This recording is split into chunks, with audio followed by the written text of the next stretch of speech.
There we go. Hey, managed the Hey, technology. Hi there, Paul. How are you? I'm well. How are you today? I'm well.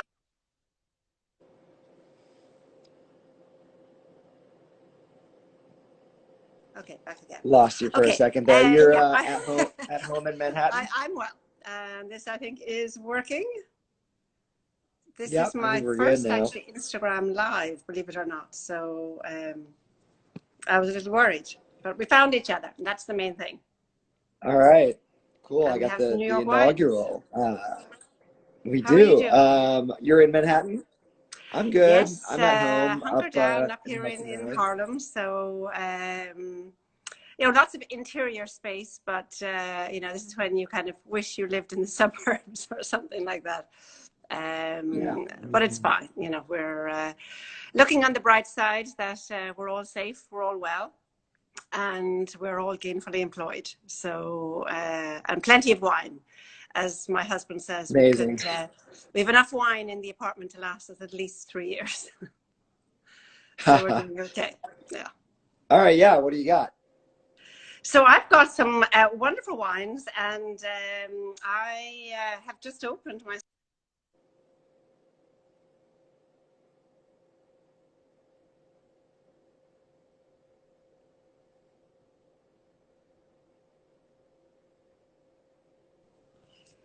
I keep getting a message There we saying are. that Yeah, it paused for stopped a because I'm not second. using the app.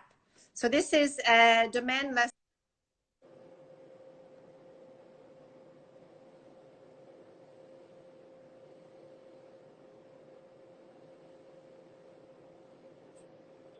Oh, okay. We're Sorry, back. is it? We're back. I'm not sure what's happening. So I am just poured myself a nice little glass. It is 4 o'clock in the afternoon of Domaine Les dry Riesling. I had a few to choose 2000, from. Sorry, 2018 or 17? it's 2017. Cool. So it is really lovely. It wasn't a wine that I was that familiar with, so I decided to try something new that I hadn't tasted before. So it's beautifully refreshing and crisp, and lots of nice stone fruit and succulent on the. As you can see, the sun is coming in the window, so Yeah, it looks nice it's there. a nice way sort of to start the early evening. So yeah, really lovely. And I just would like to give it a shout out for my local wine store that has a great selection of New York wines, Harlem Wine Gallery. So the next time that you are in the city and around there, there's some really, really nice wines.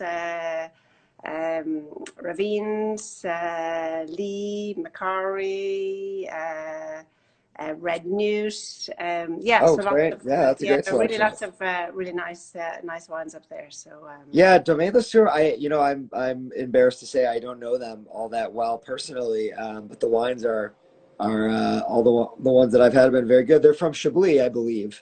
Um, yeah, well, actually, I think Sebastian is from Champagne, so the end of Champagne. the sea, yes, and Céline, I believe, is from Toulouse.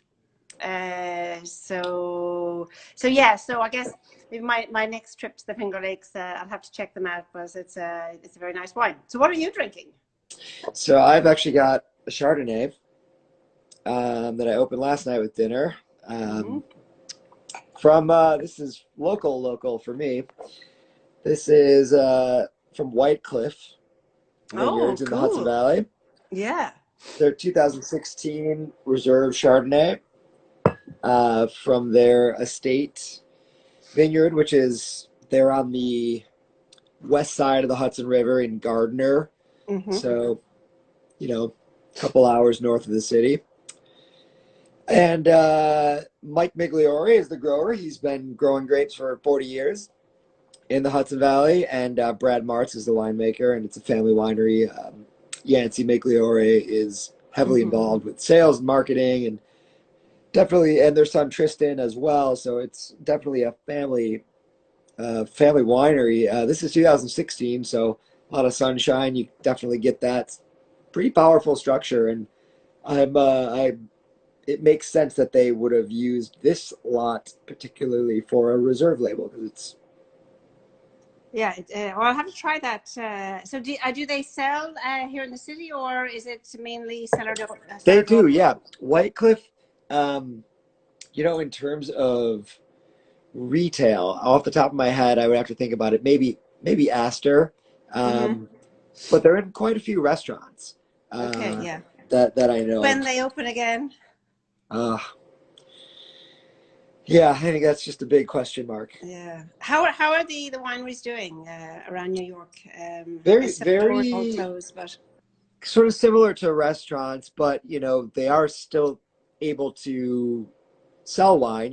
Many yeah, of them doing curbside or a lot of local delivery and a ton of shipping. I mean, I've ordered several cases, one from Michigan and then two from New York, just to yeah. support.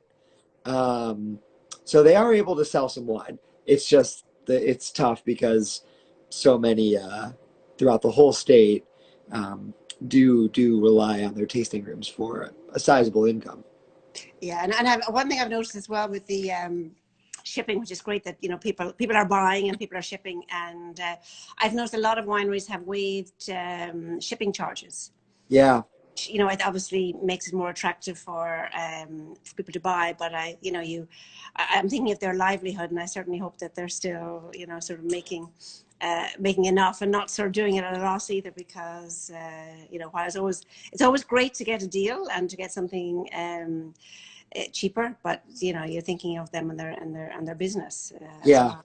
yeah. They, So yeah, they're certainly forging ahead. I've spoken to some growers and some winemakers, mhm. and the vintage doesn't stop, right? So they're Yeah, working, yeah. um, and some of the wineries are doing okay, and it's a struggle for everyone. But um, you know, I think we'll get through it, and the it's an important industry to the state. So I hope that we'll find the support where we need it. Yeah, that's huge. And have they been able to avail of any of the I guess financial aid? I don't really know anything about that. It seemed to me like the budget was going to change. It seemed like the budget was, subject to change perhaps as a result of um, COVID. But I really don't know. I mean, the wine industry essentially, in terms of the wineries, falls under the agriculture sector. So, Yeah. um, which is super important to the state and has been deemed essential. So there may be some perks, hopefully.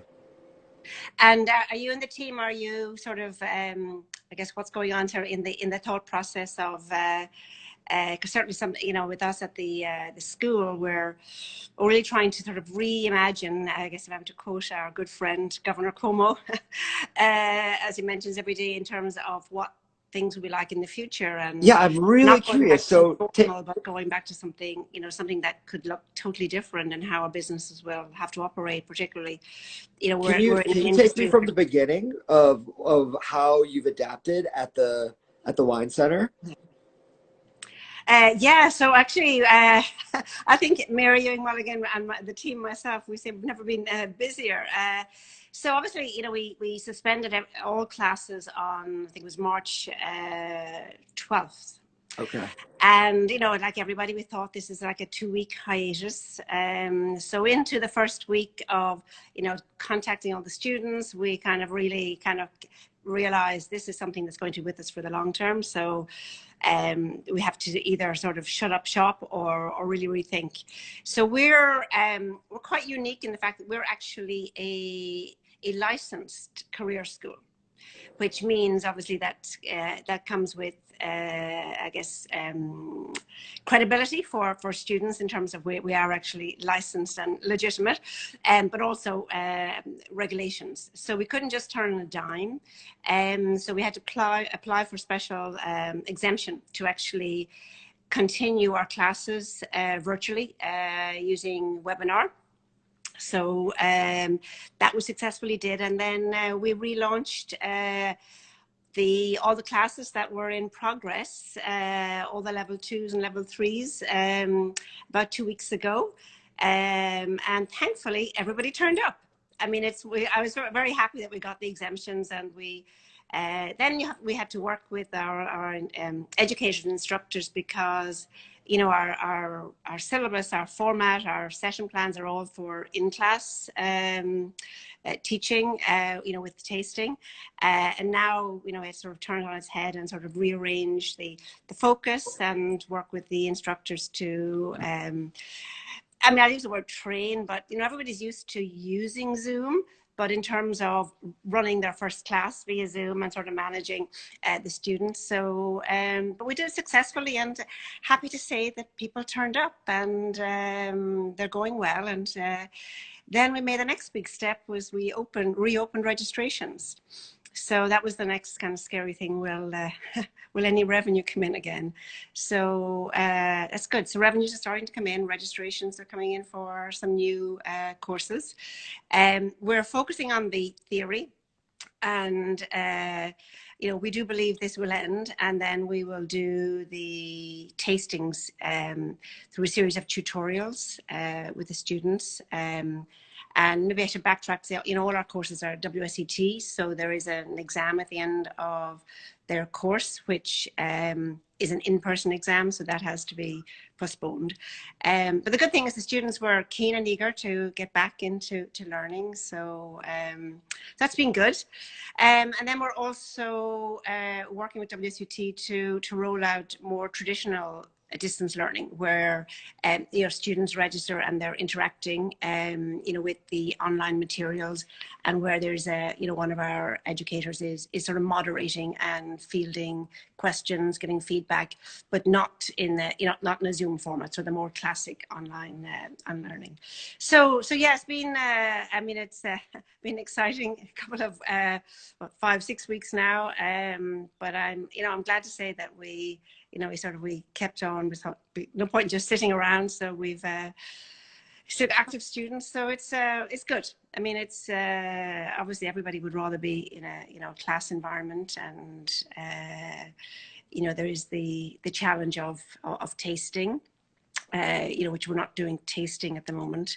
If this goes on very, very long term, then we'll have to reimagine and rethink how we get wines out to people, or organize that everybody gets the same wine or the same style of wine. So we'll see. And then we're already sort of planning for when we get back into the school, that we're likely looking at a scenario where we'll have to maintain social distancing. So we're looking at in our minds and on sort of paper, we're sort of redrawing out the classrooms in terms of reducing the number of students per room.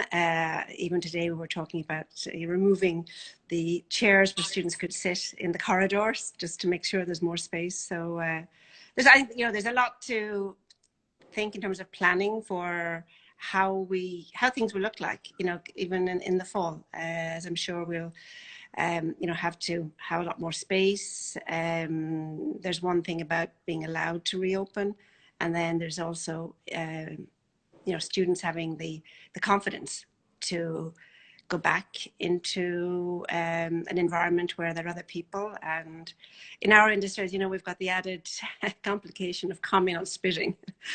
So that's something that it's definitely gonna. I mean, it has to affect how all sizable tastings are going to be held. It does, yeah. But I as I was saying today in our meeting, the wine industry isn't going away. So we are going to have to kind of really sort of rethink and reimagine how we're going to enable people to taste, because if wines are going to be bought and sold, people will have so it's fun kind of pushing the brain cells, but everybody in the all your wine growers are probably doing the same thing, thinking whenever they reopen their cellar doors, what it's going to be like in terms of people coming in and tasting their wines. So it's it's a scary time, but I guess out of this hopefully will come some creativity and innovation. But as long as we can still enjoy, I think we're seeing it already. It's everybody's stepped up. Yeah. That's been impressive. I'm curious, what was it's been 10 years since I last took a class at the International Wine Center. And I'm just kind of curious. That was, when I was really getting going. And I felt Yeah. like back then that wine was popular. There was all sorts of stuff. The movie Sideways was still buzzing.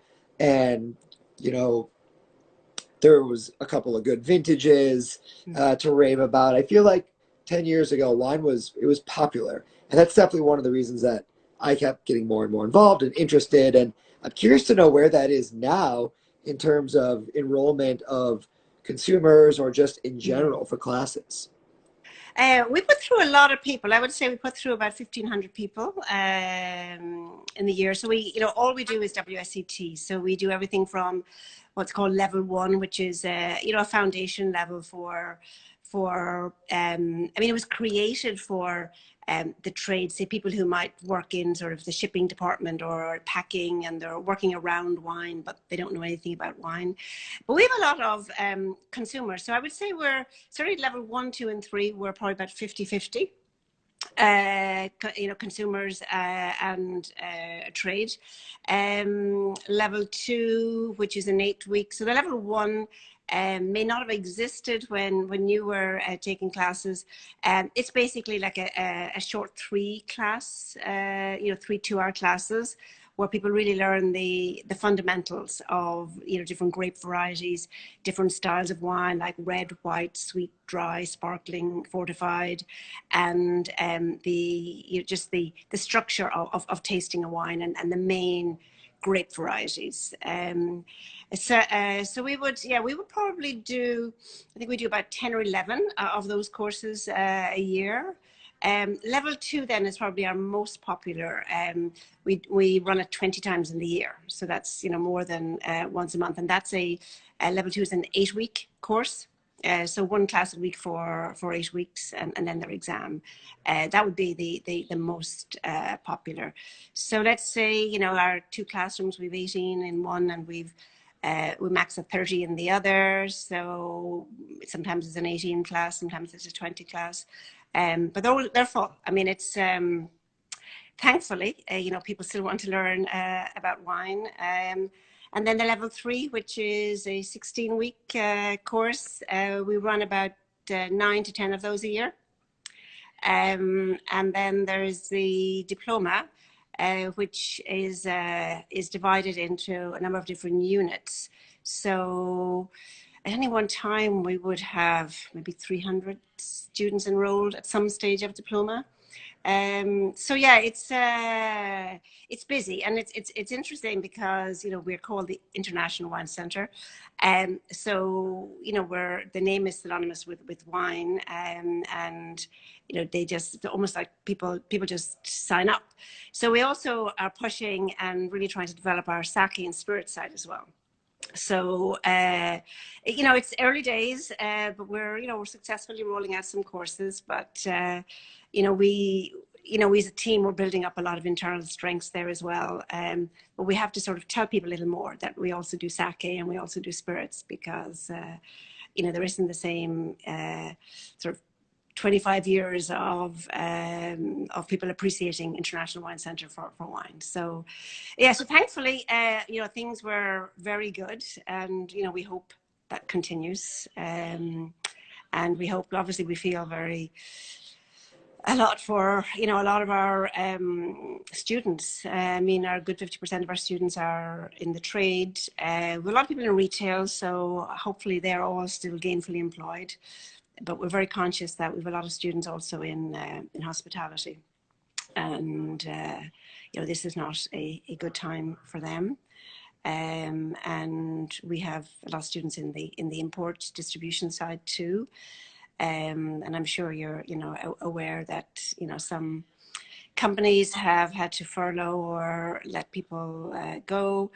Other companies, have been able to maintain their teams. I've heard some companies thankfully have, rightfully been able to get some of the funding and hiring people back again. So it's anxious, it's an anxious time for everybody, and we hope that for their business and for their own sake, they all have jobs at the end of this. And obviously, for our business too, it depends on people interested and willing to invest in wine education.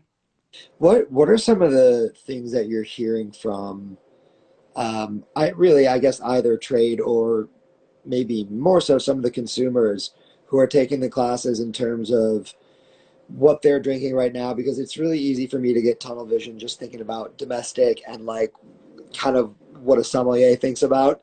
And Yeah. I forget about so much of the rest of it, which is really most of it. So what are you hearing in terms of any just interesting drinking habits? Yeah, I mean, we have students at every level, and I think one thing we're very conscious of, certainly at level one and even at level two, is that people really are at the beginning of their journey in wine, and in terms of what I guess people are drinking. I think a lot of our students are. I mean, there are people who are interested in wine, so they're drinking a lot of the cool stuff.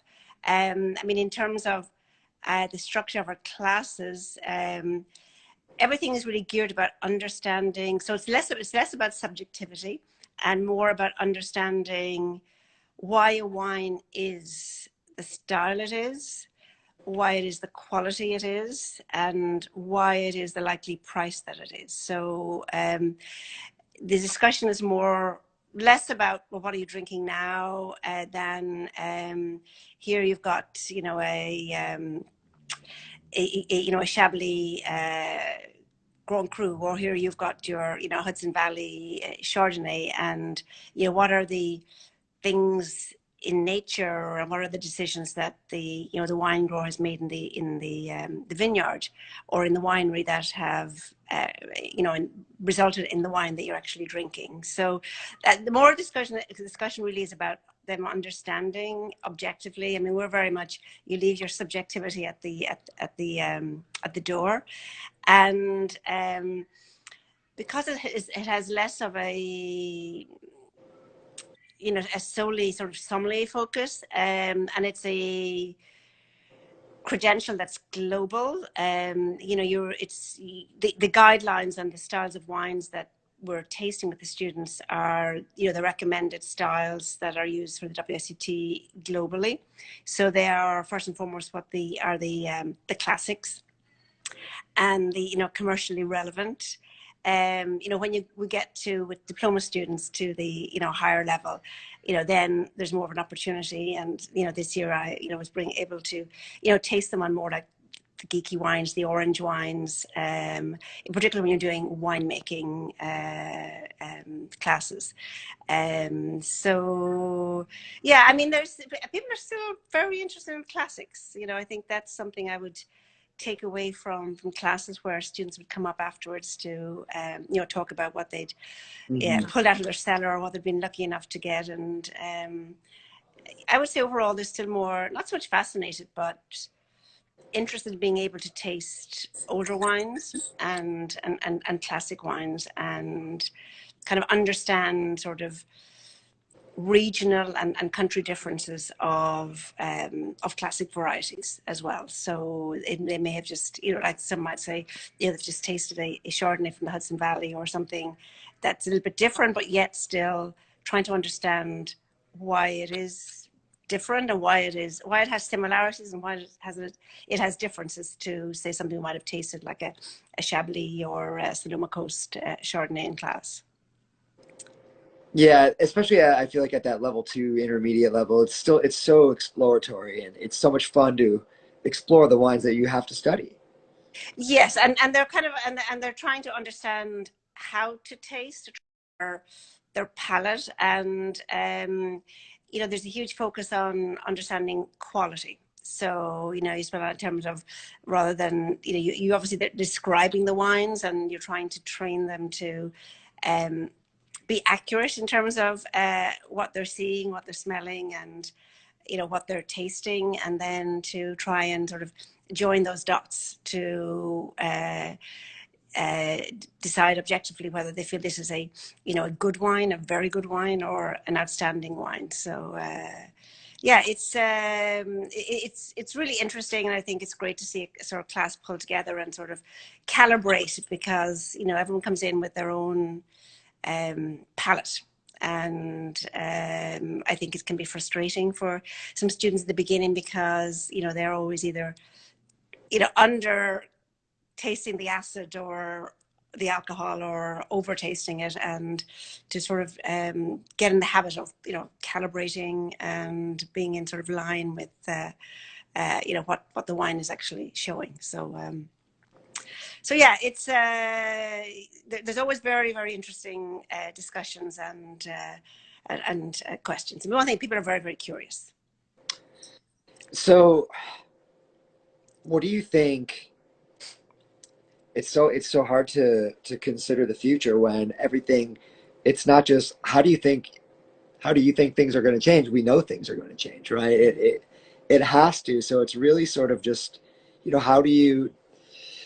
I just feel like it would be so difficult to continue to find that creative drive to engage the classroom while having to make so many, physical changes for the foreseeable future, at Yeah. least.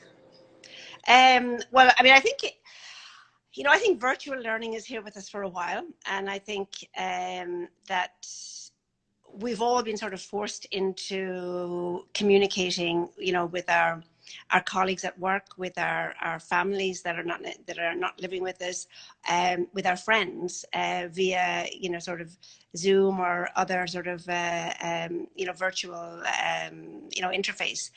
And I think a while back people said, no, I always want to do everything in class. So I think we'll come out of this, and where we will need to maintain a stronger online offering, as people will. It's a bit like the teleworking. Companies who kind of shied away and said, no, you must, because you must be at your desk every day, have been forced into people teleworking, and guess what? It works. So when this is all done and dusted, as it will be, I think we will reevaluate what we can continue to do, and I foresee that we will have students that we would not necessarily have had before, who will say, actually, I might like to continue doing sort of the theory part, at least in a virtual, because maybe I can work my schedule around it more easily, and I'll come in for a series of maybe one day tasting tutorials or something like that. So that's one thing. I think, yes, we will go back to in class, because I think the collective discussion, and certainly in terms of tasting, there's maybe I will reimagine another way, but I think it's hard to it's hard to beat that sort of in classroom environment for that. But I think we're all learning how to, and I know we do lots of virtual happy hours and apero hours with our friends, and it's fun, and we're getting It- used to it, and we're yeah. getting used to being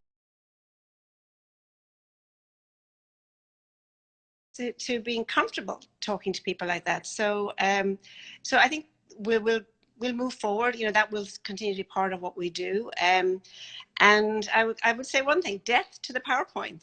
It's one thing that we are seeing straight away is, if let's say if we had a PowerPoint between us here, it just would completely break the engagement and the connection of conversation. So it's something we're discovering with our instructors in our classes, is close down the PowerPoint, engage and talk. So Mhm. I think maybe going forward we'll be back to the time when we didn't rely on all those sort of props in a classroom, when it was more just discussion and talking, and rather than reading from a PowerPoint slide. So that'll be a good thing, I think. Yeah. Yeah, so yeah, so it's I mean, I hope, as I said, I hope that we will hug again. I hope that we'll shake hands again. But I think in the medium term, we'll get used to uh, having some kind of, I guess, semi back to what it was like, but at more kind of distance. I mean, I already see people in the park, and I know they're not family staying, in the same household. And I saw two people. They were, I'd say, 8 foot apart, and they, each had a bottle of wine and a glass. And I thought, I can see that slowly people will sort of come out and feel the need to sort of be a little bit closer to somebody, but still respecting that social distance. Yeah. Do you ever think about wine education in the university setting? Yes, it happens. It's I've done one or yeah, one or two. I've done one guest sessions up at Cornell at the hospitality school. So in the hospitality schools, um, it's part, wasn't it? It's part. It's a component. I think there's huge opportunity to develop wine education at the university level, at third level, college level. I think it's at the moment, and I'm not an expert. I have not done a scientific research in all the offerings. I mean, obviously at Davis and the winemaking schools, it's something different. But I think there's an opportunity to expand the wine education offering at third level institutions. I think it's an add-on in many cases to hospitality and more of an optional general elective. Now, I'm I've sure never heard people of any there and they're like saying that's not beverage true. director path. Sorry? I've never heard of any like beverage director path Yeah, that you could go through a hotel school that I know of. yeah. I'm curious if you know one.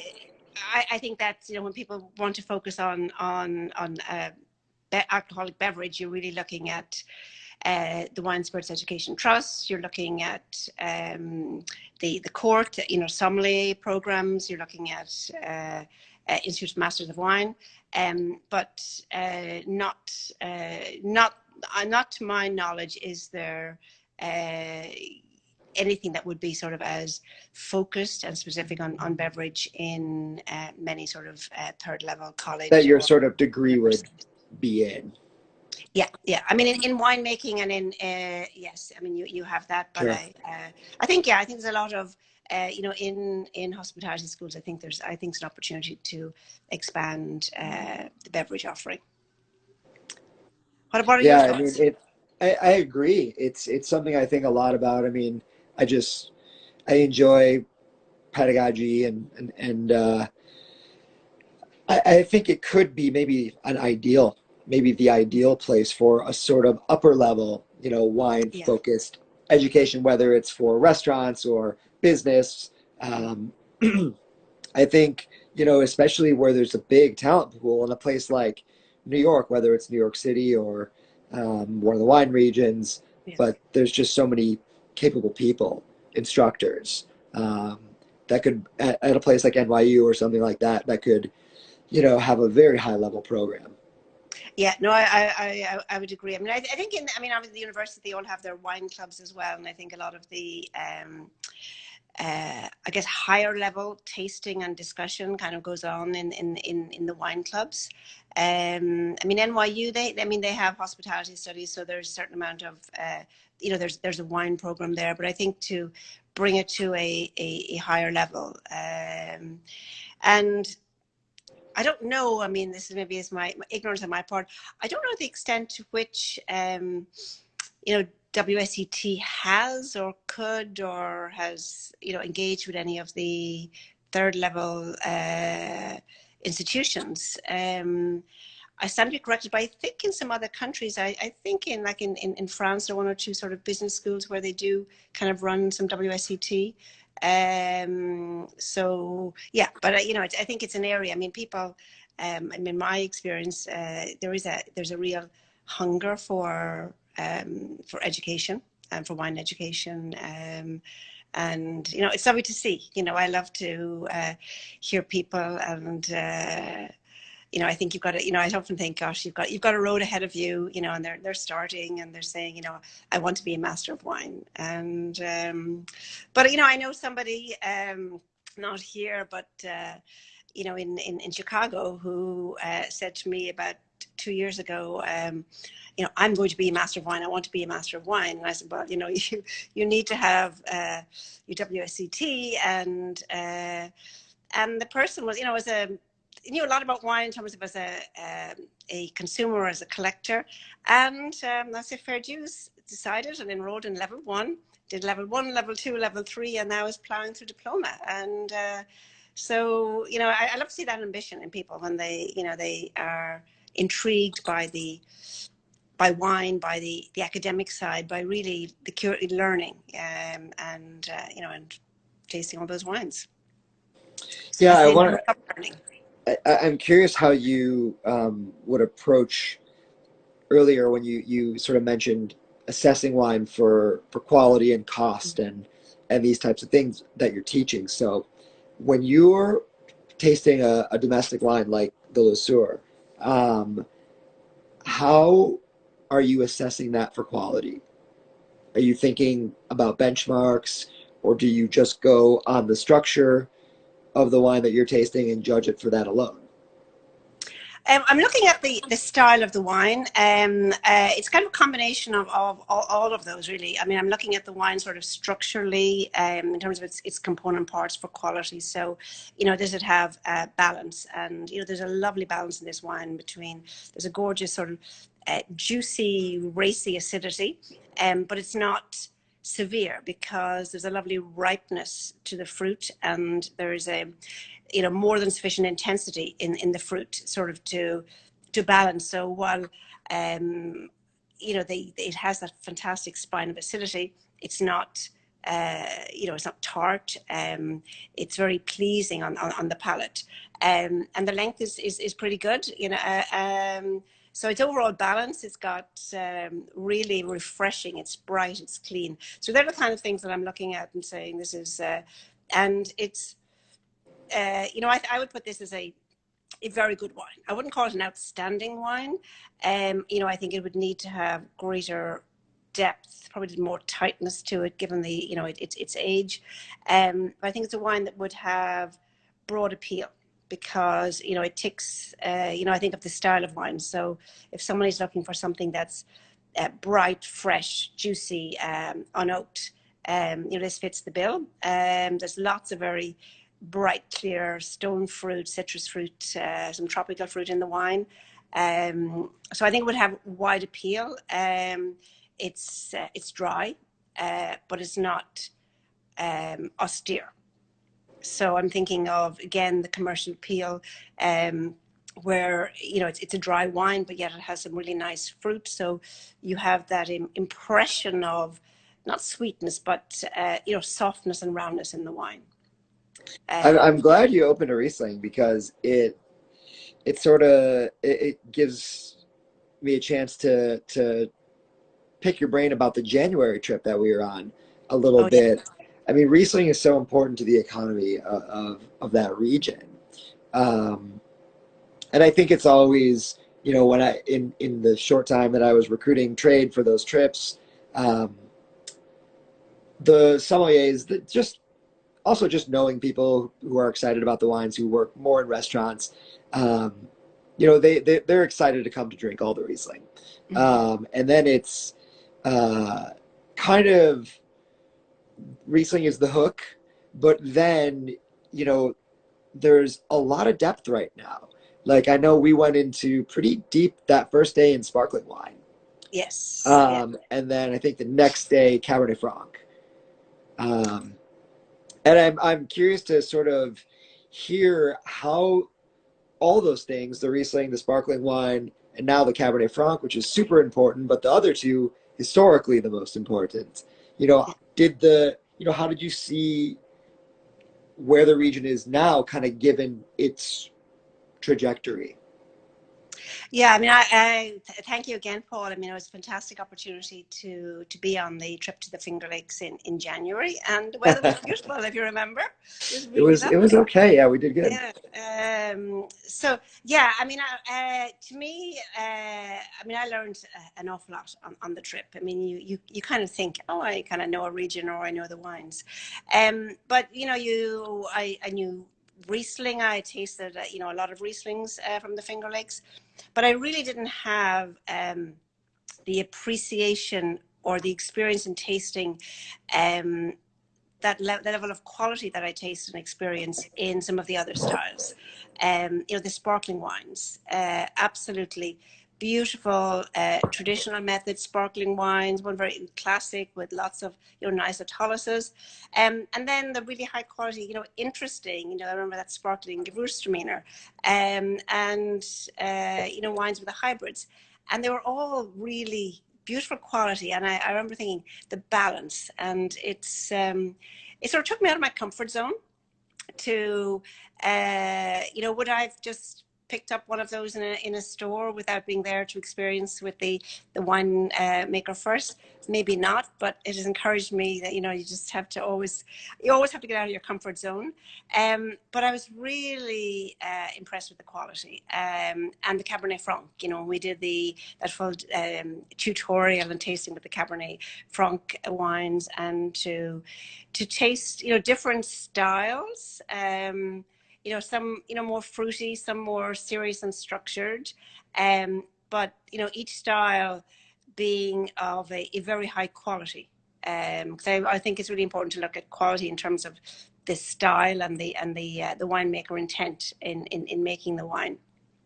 So that was fascinating. I mean, to taste those wines, and also I probably have not tasted as many of the hybrid wines as I should.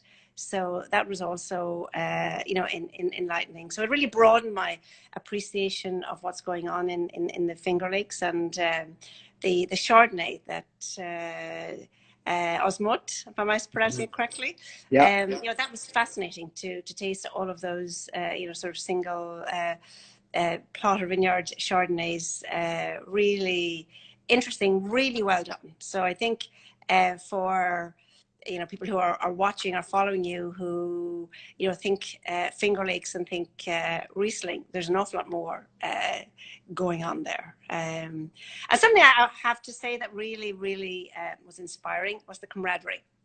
And I was particularly struck a number of occasions where we had, say, in a group setting, some maybe more traditional producers, and then some more kind of, you know, the more hipstery kind of cool set, and how, you know, each really appreciated each other's philosophy, and the styles of wine that each was making, and the place for those wines.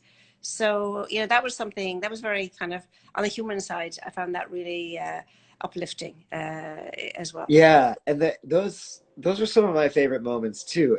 And you know the history of that region and the whole state and wine in general is I have to say it's not the best documented history.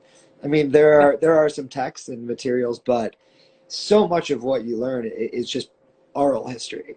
And so going and hearing from those winemakers who have, you know, 40 vintages under their belts, who worked with the guys who worked with the guys, like Steve DiFrancesco at our first stop from Glenora, Yes. who, you know, who worked with, you know, everyone, Herman Weimer, Charles Fournier, Mm-hmm. and then Derek Wilbur at Swedish Hill, who, I mean, so many young winemakers say that if there's one person in the Finger Lakes who like has this region down, viticulture and winemaking, it's Derek Wilbur. And just those guys are so valuable in terms of being able to ask questions. Absolutely, yeah. No, and it's you know, certainly also it's more people should go there more often, and it's not that hard to get there. So yeah, and it's something, as you say, it's not, you can't really read it in a book. But I mean, the wineries, they're all open for for guests, and you know, the hospitality, you know, is fantastic. And I think, yeah, I would always encourage people to go visit, talk to them, and there is that lovely history interwoven, how they're all quite connected. You know, as you said, many of them have worked their way around a number of the wineries, and you know, very sort of supportive of each other. Yeah, it's so funny. Like, I love to read the chapters on New York whenever I can find a very old wine textbook, Mm-hmm. whether it's just an old wine encyclopedia or I have this old atlas of North American wines, and there's always just little bits of gems that are written here and there that I guess you don't, I guess it's lore. Don't even really know if it's all interconnected or not. Mm-hmm. But it is super fun Yeah, history. and what is I think good now in terms of, I guess, the growing importance of the wines is that you know, they are a part and parcel of WSET curricula, you know, at level 3 and level 4. So it's which is great, because, you know, going back 10 years, there would not have been much discussion about New York wines, which you know, now they're. Well, that was honestly, I'm not. This was one of the frustrating things that, you know, I've gone through a few levels of the quartermaster sommelier system, Yeah. and um, there were some, you know, beverage directors, sommeliers, who I would have loved to have brought on a trip up to the Mm-hmm. Finger Lakes or to Long Island or wherever, and some of them I felt I just got this vibe like they couldn't right now because those wines are not really testable in the court vernacular, at least not now. I don't think. Maybe it's changed, but Mm-hmm. and I felt that kind of was it was frustrating. It's Uh, I get it, sort of, but I don't know. It seemed just a little bit too. Well, they're Yeah. testable for Master of Wine. I mean, obviously, a New York wine is testable in terms of its certainly a Riesling, and in terms of its origin. Um, but any of the wines are testable in terms of style and quality.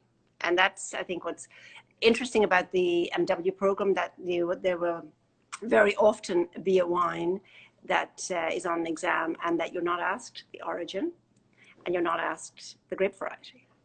You're asked to identify, or you could be asked to comment on the method of production. So, you know, you have to be able to you know, sort of assert, uh, work out how this wine was made. You could be asked to discuss the style of the wine, the quality of the wine, and the commercial potential or positioning. So, you know, so I think it's a great way in the Master of Wine program to highlight wines that are not necessarily kind of dinner table names with people early on. So I remember a number of years ago, it wasn't on the year that I passed, but there was you know, a Mavro Tragano, and but who cares what it's made for? You know, one would not be expected to guess the grape variety Right. or the origin, but you might be asked to, for a very small number of points, to kind of have a go at, or, you know, sort of just to have some ideas on likely origin, which you could deduce by thinking of the climate it came from, um, whether it was made in a very, you know, in a kind of a modern international style, or whether it was something you felt was a very kind of indigenous grape variety. So there's a lot of things in your work horizon wine you know, climate wise, you can rule out or rule in certain places. So so yeah, so they all of those wines are fair game on an MW program, if not in the court at the moment. Yeah. Yeah. I think it will change. I think Yeah. eventually, Finger Lakes Riesling, at least it would probably start with that. Maybe something from Long Island, maybe like Long Island Merlot Yeah. or something. Um, Because it is, I mean, it's very classic style now, that in terms of Riesling, that it's, you know, it's distinguishably not um, Mosel or Rheingau. It's not Washington State. It has its own sort of, to me, more edgier kind of spine and structure, Yeah. and yet it has this. Um, I wouldn't say riper, but it has this really kind of more a bit opulent fruit than I would say find say a Rheingau or a Mosel. So yeah, I think it's a classic style. Hopefully, we'll make it onto the Well, program. we'll have to talk Long Island next time. Absolutely, yes. And Maybe I, you know, yeah, we can find some wines to my taste or yeah, my last little trip to our local wine store, I picked up some Long Island wines as well. So there's Pinot Blanc from Lieb, and a wine that I have not actually, even though we're kind of talking Finger Lakes here, a wine that I haven't tried, but I was intrigued by the label, which is the Weight of the Moment, Saddled Farm Cellar, Tyrol to go. yeah. What vintage is that? That'd be a few This years. is 2016. Yeah, I think that was the last year that they made it. Yeah, they had to. They couldn't. I don't know. They ran into red tape with their vineyard and winery license, and they ended up moving, and they moved, and they're making wine in Texas now. So that might have been the Oh, last. goodness. So this is That a might have been the collector's last item. vintage. Yeah, it's good. It's fun. The vineyards were Yeah. very well taken care of, and they were doing some exciting stuff, and they're doing exciting stuff still in Texas. Yeah. Okay. So, well, there you go. I didn't. I was intrigued by it. I just thought I'll take that, and then I have a Lieb cellar Pinot Blanc to. I think I have the same bottle of that Pinot Blanc. Maybe I can. I have a friend who makes wine in the Hudson Valley, but he buys a little fruit from Long Island, and I know that he made a Giraldigo from the same fruit. So maybe I can get my hands on that somehow, and Yeah. you can open that one, and I could open that one. Exactly, and then we could have a nice little comparative. That would be fun. Okay. Yeah, I mean, I think there's so much excitement going on, across we're talking about the Finger Lakes, but also on Long Island. The Macquaries, Channing daughters. So there's a lot of. In fact, actually, the Long Island was probably my first wine trip when we moved here in 2002. I And remember going on. Instagram's gonna cut us off in 10 seconds. Oh wow, gosh, Yeah. that went by very quickly. Anyway, but So it's been such a pleasure. yeah, thank